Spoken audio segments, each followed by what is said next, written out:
story you are about to hear is true. Only the names have been changed to protect the innocent. Fatima Cigarettes, best of all long cigarettes, brings you Dragnet.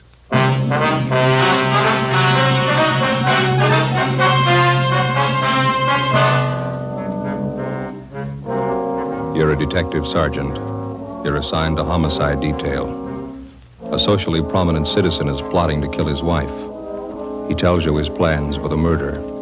He hires you to do the killing. Your job, stop him. When you compare Fatima with other long cigarettes, the difference is quality. Yes, in Fatima, the difference is quality.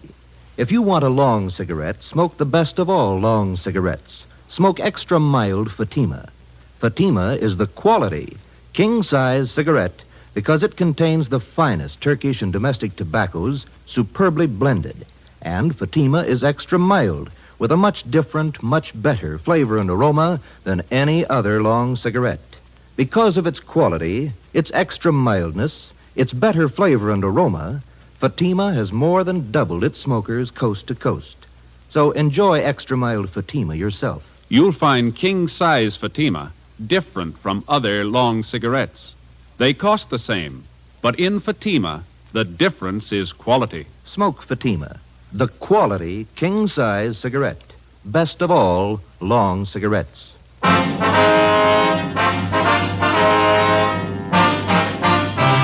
Dragnet, the documented drama of an actual crime. For the next 30 minutes, in cooperation with the Los Angeles Police Department, you will travel step by step on the side of the law through an actual case from official police files. From beginning to end, from crime to punishment, Dragnet is the story of your police force in action. It was Monday, February 17th. It was raining in Los Angeles. We were working the day watch out of homicide detail. My partner's Ben Romero. The boss is Thad Brown, chief of detectives. My name's Friday.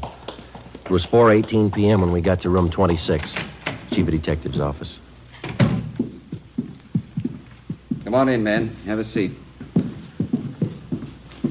Did you close the door, Friday? Yep, sure.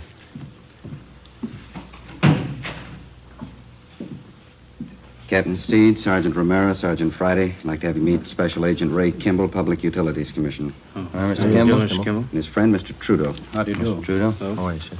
Gentlemen, Mr. Kimball and Mr. Trudeau here have some important information to give us. Mr. Trudeau, would you like to repeat for these officers what you told us a few moments ago? Yes, sir.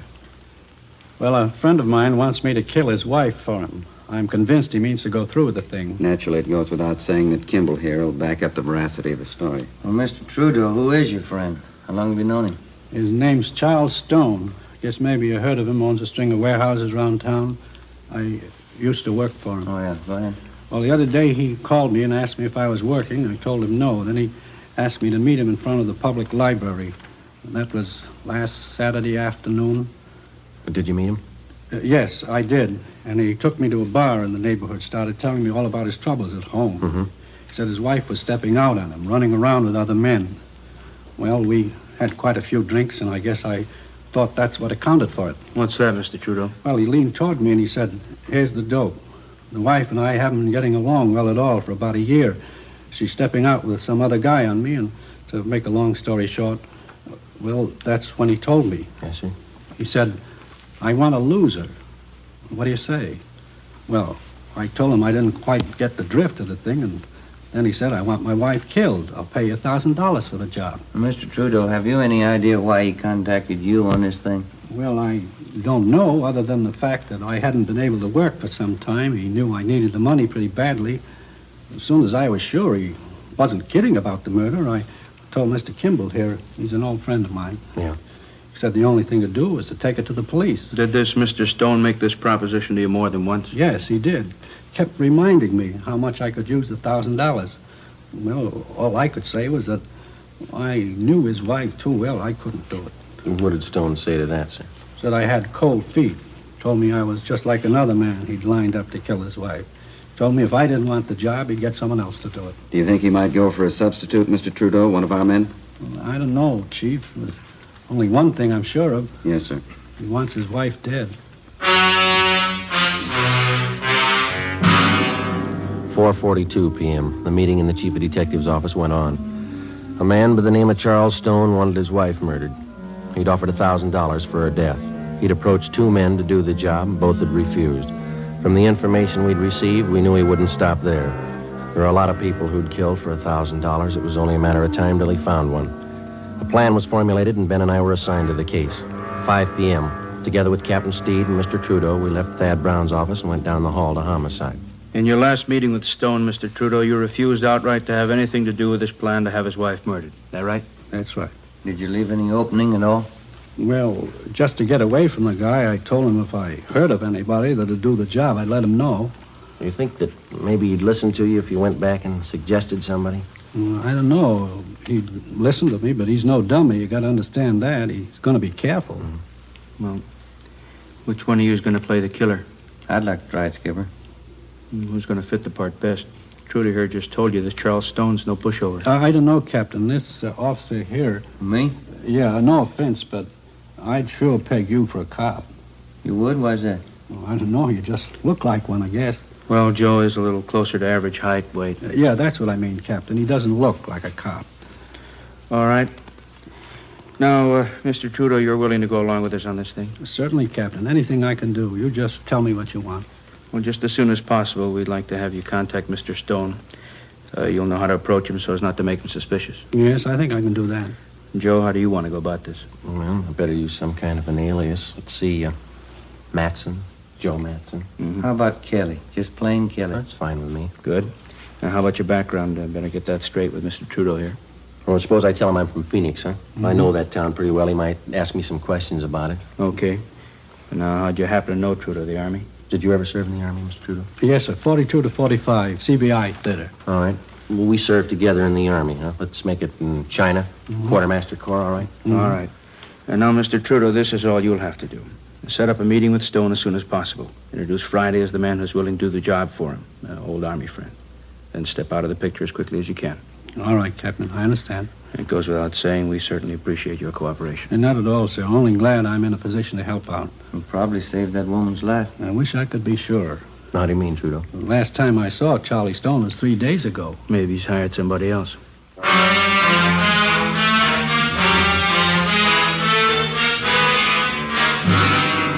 5:30 p.m. Captain Steed ordered 2 teams of men from homicide to watch Charles Stone's wife, Mildred, until further notice. For her own protection, she'd be kept under 24-hour surveillance without her knowledge. We checked the I Bureau to see what we could find on Charles Stone. He owned a gun, a .32 Smith & Wesson revolver. That's all we found. He had no criminal record. We knew of him only as a social figure from a prominent family, and supposedly he was happily married. He owned and operated a chain of 6 warehouses throughout Los Angeles. His business reputation was good. Captain Steed ordered that Charles Stone also be placed under 24-hour surveillance immediately. He would be kept under watch without his knowledge. Ben Romero and Gil Encinas were one of the teams assigned to tail him. The next morning, I checked in for work at the usual time. At 10:15 a.m., I left Captain Steed's office and went into the squad room. Homicide, Friday. This is Mr. Trudeau, Sergeant. I saw Charlie Stone a few minutes ago. Yes, sir. How'd it go? We talked about 20 minutes. I told him you might be willing to do the job. What'd he say? He wants to meet you. Before he hung up, Trudeau told me that Charles Stone would meet us that night in Section B in the grandstands at the midget auto races out near Santa Monica. I informed Captain Steed of the development, and then I left the office, went home, put away my gun and all my identification, changed into some old clothes. I boarded a bus and rode back downtown to the Skid Row area, where I rented a single room in a cheap hotel. I signed the register J. Kelly, Phoenix, Arizona. 5:30 p.m. I went to Coken's Cafe on the corner of South Main and Satella Streets. Captain Steed was waiting for me in one of the rear booths. Hi. Hi. You look like you're all set. How does the outfit strike you, okay? Yeah, fine. That old leather jacket's a good touch. Oh, better let your beard grow a little. You all right? I rented a room in one of the hotels down here. I could use a little expense money. Glad you said a little. All right, I'll fix it up for you. Here's the phone number of the hotel in case you want to contact me. Good. There's one thing that's got me a little worried, Skipper. Yeah? The legal angle. You know, you can get pretty close to entrapment in cases like this. Nothing to worry about. You just play it straight down the line. Yeah? The idea for the crime has to originate in the mind of the criminal. It's got to be all his idea. You just go along with him. Okay. Be sure and keep us posted. Yes, I will. Murder of his wife means a lot to Stone. He wouldn't want anybody getting in his way. Yeah. Be careful. That night, I had dinner with Trudeau at a cafeteria on South Grand. And then we caught a bus and rode out to the stadium where they held the midget auto races. We found the seats where Charles Stone was to meet us, numbers 4 and 5, row 27, section B, main grandstand. The auto races started. At 10 minutes past 8 p.m., Charles Stone arrived. He looked like an average, prosperous businessman, well-dressed, medium build, dark hair that showed a few streaks of gray. Trudeau introduced us, and then he left. Where are you from, Kelly? Phoenix? You like midget auto races? That's not why I came out here. Trudeau said something about a job. Sure. Guess he told you what it's about. Yeah? You ever handle anything like this before? I'd be a sucker to answer that one, wouldn't I? I just want to know if you could handle it. Trudeau told me about it. I wouldn't be here if I couldn't handle it. It's a delicate job. Gotta be sure it's done right. What are you looking for, references? Gotta be careful, that's all. What about me? I don't know you from Adam. How do I know it won't be a double cross? Don't worry about a double cross. Let's go below the grandstand. Get away from this crowd. All right with me.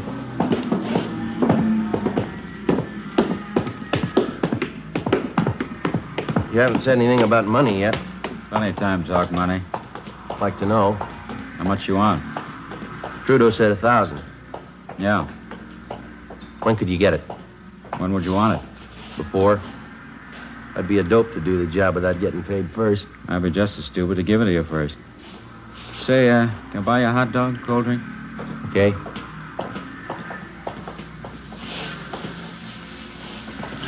Miss?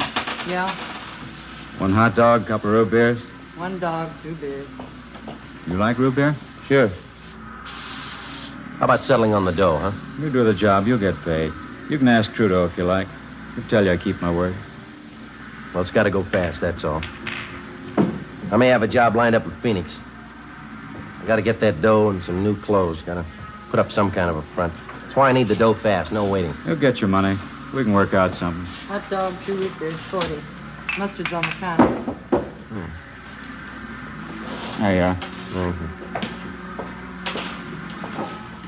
Just move over there out of the way. Okay.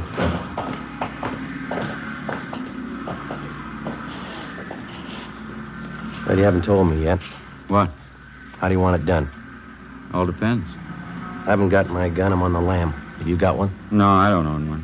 Couldn't use a gun anyway. Too much noise. Well, make up your mind. We'll meet tomorrow night. We can talk about it then. Look, mister, you expect me to sit on this thing for a week. I'm not making a career out of just this one job. What are you worrying about? We'll set everything up tomorrow night. All right, how about $10 on the cuff? I got to live them flat. Hmm. There's 5. See if that'll do. All right. Now, how about that payoff, the 1,000? How do we set that up? We can talk about that later. Why can't we talk now? Look, Stone, I don't think I like your attitude. You haven't told me how you want the job done. You talk cute every time the payoff's mentioned. Take it easy, Take Kelly. it easy, nothing. I'm taking the chances. How do I know I'm going to get paid? How do I know you'll kill her?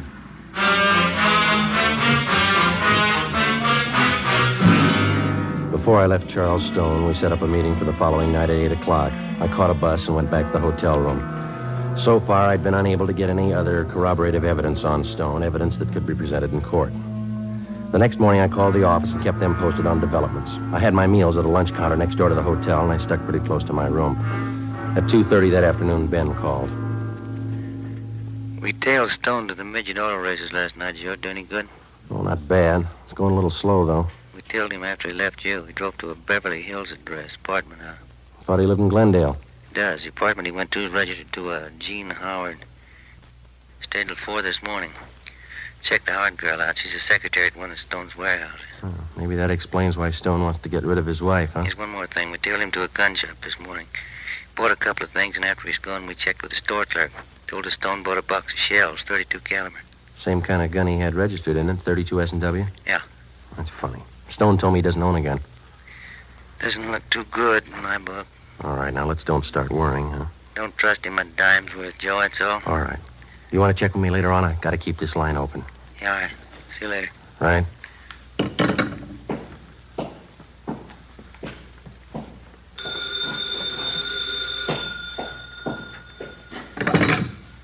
Yeah. This is Stone. Yeah. Job's all set up, ready to go. When? Tomorrow night.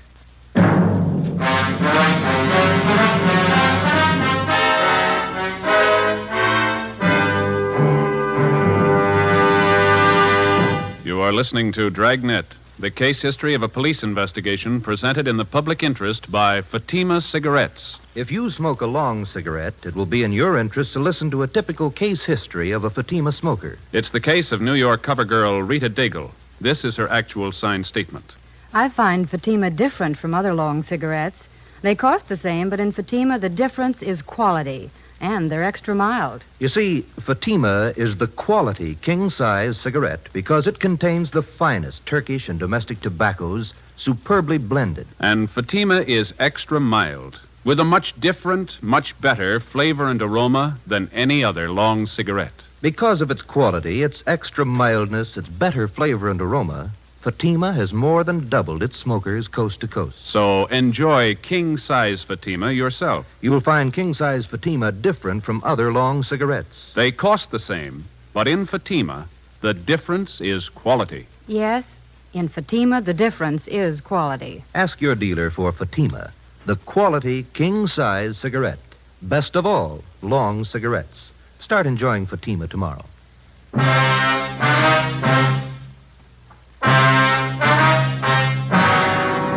Wednesday, February 19th, 8:55 p.m. Charles Stone picked me up in his car at the corner of Alameda and 6th Streets. He turned onto South Broadway and he headed down for the beach. He hunched over the wheel as he drove. I kept wondering how I was going to pin him down. We were less than 24 hours away from the scheduled murder of his wife, and I still didn't have a case against him that'd stand up in court. If he failed to produce sufficient evidence tonight, Stone had a good chance of going free, whether he succeeded in having his wife killed or not. I also had no idea what plans the suspect had made before he hired me to do the killing. There was a definite possibility that he might have arranged for somebody else to commit the actual murder and then set up a double cross with me as the victim. We knew he had a .32 S&W revolver registered in his name, but he denied to me that he even owned a gun. 9:03 p.m., we pulled up in front of Stone's beach house.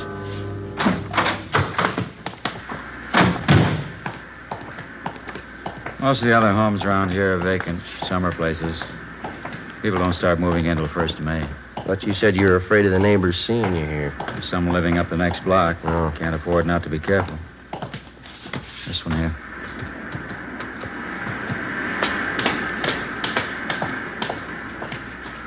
Here's the front door key. See if you can work it.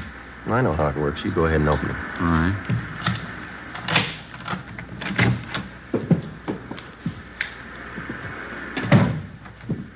The living room, huh? Yeah, bedroom's over here through this door.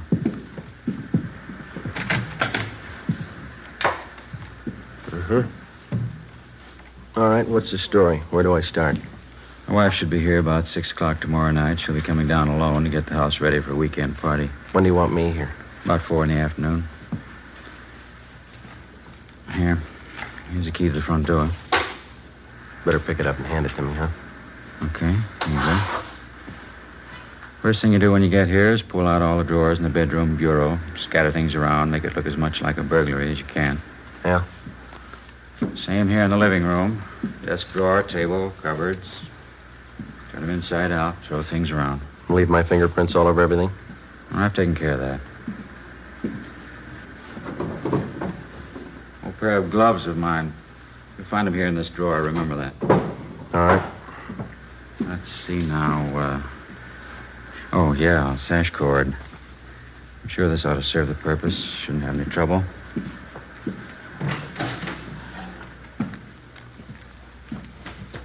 Yeah. Piece of rope's pretty new. It's a little slippery. Won't be with the gloves on. She's not very strong. Shouldn't have any trouble. We'll leave the rope here in the closet. You sure she's going to be alone? Positive. Where am I supposed to hide? Let me show you. Here. Right by the front door. This closet. Yeah. My wife comes in, closes the door. She'll probably go right to the bedroom, take off her coat. Follow her in, then do it fast while her back's turned. No screams. Neighbors might hear. All right. Want it clean and quiet. Do it as quickly as you can. Now, when you're finished, here's what I want you to do with her. What's that? Take the body and bring it this way. Come here. I want you to see. All right. Across the living room to these French doors. Open this one. You won't have any trouble. Take the body out here on the porch. Come with me now. I want you to get this clear in your mind. Yeah, I think I got it. Take her down to this end of the porch, right to the railing, leave her here. It's very important, you understand? All the way down to the end of the porch here. I don't get it, but I guess it's all right. All right, let's go back in. Look, Stone, I may forget the layout of this house here. Would you draw a floor plan for me? I don't want to get mixed up here. No, there's paper on the desk there. You can draw it yourself before you leave tonight. What's the matter? Don't you trust me? Can't afford to take any chances. Now, what was it? Yeah. After you're finished, using the rope, I mean. Yeah. You'll find some rings on my wife's fingers. Take them all off. Big setting especially. There'll be a bracelet on her left wrist. Take that, too. What'll I do with them? Put them in this white vase in the mantel here. The rings and the bracelet. Don't miss any of the rings. They're expensive. Well, how about me bringing them to you? I can pick up my dough at the same time. No, put them in the vase. As soon as that's done, leave here and go back downtown. I'll pick you up where we met tonight, 6 in Alameda, 7:30 sharp. I have the money for you then. Where are you going to be at 6 o'clock? I have to cover myself. I'll stay on at the office. Special conference. I don't know. I don't think I like this. What do you mean you don't like it? Suppose something should happen. I got no protection. I'd feel a lot better with a gun. I told you I don't have a gun to give you. Why would you need one anyway? Just feel a lot better, that's all. Buy one if you want. That's your problem. I'm paying you for the job. I haven't seen your money. I told you, when the job's done, you get your money then. There's just one thing I want to make sure of. No mistakes here. Don't worry, you get your pay. Ask Trudeau if you like. He'll tell you can trust me. You can ask anybody. How about your wife? Before I left Charles Stone, I got one more valuable piece of evidence out of him, a special phone number written in his handwriting on the back of one of his business cards. In case anything went wrong, I was to call him at this number. In his own handwriting, I also got a list of times that I was supposed to remember. When to come to the house, when to leave, when to meet him for the payoff. The next afternoon at 3:30, I left the hotel and drove my car out to Venice to Stone's beach house. Captain Steed and another officer from Homicide followed me out. We waited in the house together. Shortly before 6 p.m., Mrs. Mildred Stone arrived with Bill, Ben, and Gil and seen us. She refused to believe the story of her husband's plot to have her murdered. Captain Steed laid out the evidence for her. This key, Mrs. Stone, you recognize it? Why, yes, it's the one for the front door. It must be Charles. He gave it to this officer, Mrs. Stone, the man who was supposed to murder you. No, I don't believe it. Do you have any idea what's in that closet, ma'am, that one over there? There's nothing in there.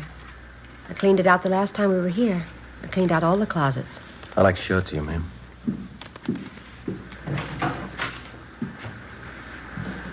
Piece of rope? I never saw that there before. Mr. Stone gave it to me. It was supposed to be the murder weapon. Just one more point, ma'am. Over here, please. Do you know what's in this drawer here? It's empty. It has to be. We never keep anything in there. Only when we move down for the summer months. Joe? Right. Pair of your husband's old gloves. Is that right, ma'am? Well, why would they be there? What for? I was supposed to wear them while I was in the house so I wouldn't leave fingerprints. Do you mind if I sit down? Here you are. I'm sorry, Mrs. Stone. We know it's a terrible shock for you. I think you realize we had to tell you. It's all right. You've been very kind. You saved my life. I'm sorry now that happened. It would have been better if he'd succeeded. Much better. Take it easy, Mrs. Stone. The shame. Terrible, terrible shame. Is there anything I can do for him? He wanted to have you murdered, ma'am. I know that. He wanted me dead. Yes, ma'am. There's only one thing. Yeah? He's my husband, Sergeant. I love him.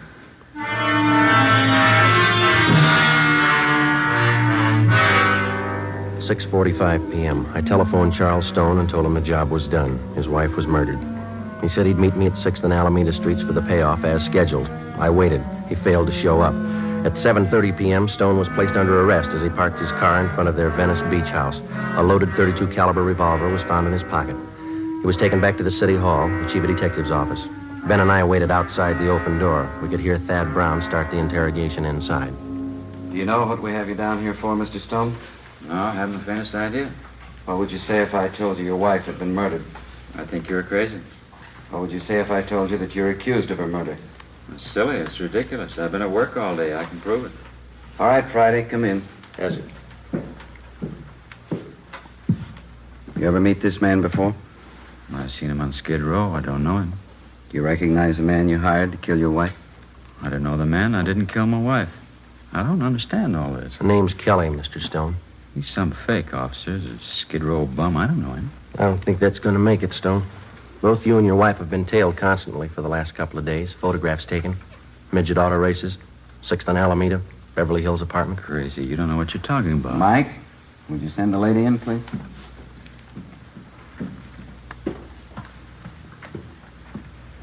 Mildred, you don't believe all these things you're saying about me, do you? Here are the rings, Charles. The bracelet, too. I didn't realize how much you wanted them. Millie, I didn't mean it. I didn't mean it. I don't know what I was thinking of. There, Charles. There, it's all right now. You'll feel better in a few minutes. Yes, ma'am. That's all, Friday. Right.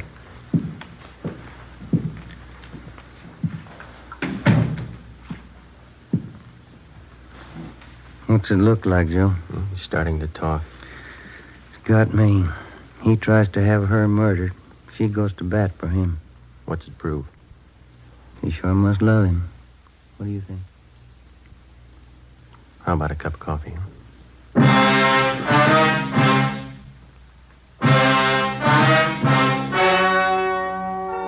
The story you have just heard was true.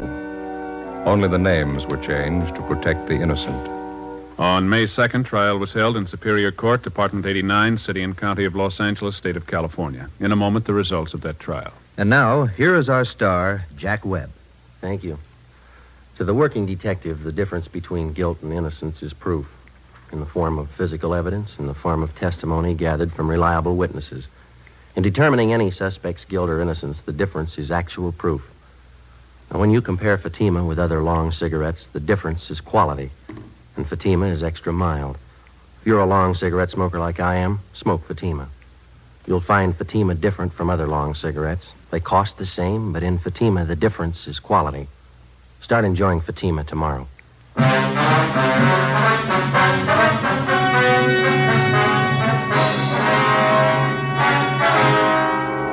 Charles Farnsworth Stone was tried and convicted on soliciting the commission of a felony, 2 counts. He received the sentence as prescribed by law. You have just heard Dragnet, a series of authentic cases from official files. Technical advice comes from the Office of Chief of Police W.H. Parker, Los Angeles Police Department. Fatima Cigarettes, the best of all long cigarettes, has brought you Dragnet from Los Angeles.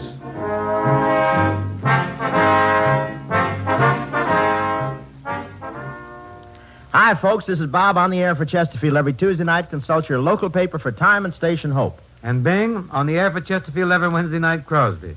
I've called this little seminar to teach our new boy the ropes. Say, Sag, I think it's only fair to warn you, with me selling Chesterfields this year, you'll have to limp along lively to keep up. Oh, say, since when have you been any competition, lover boy? When we're in pictures together, who always gets the girl? Which only backs up the old saying, everybody loves a fat man. Seriously, friends, Skinflint and I, we do agree 100% on this. Chesterfields are milder. And they leave no unpleasant aftertaste. So always buy our cigarette, Chesterfield. The best cigarette for you to smoke. Hear Hope and Crosby Tuesday. Next, We the People on NBC.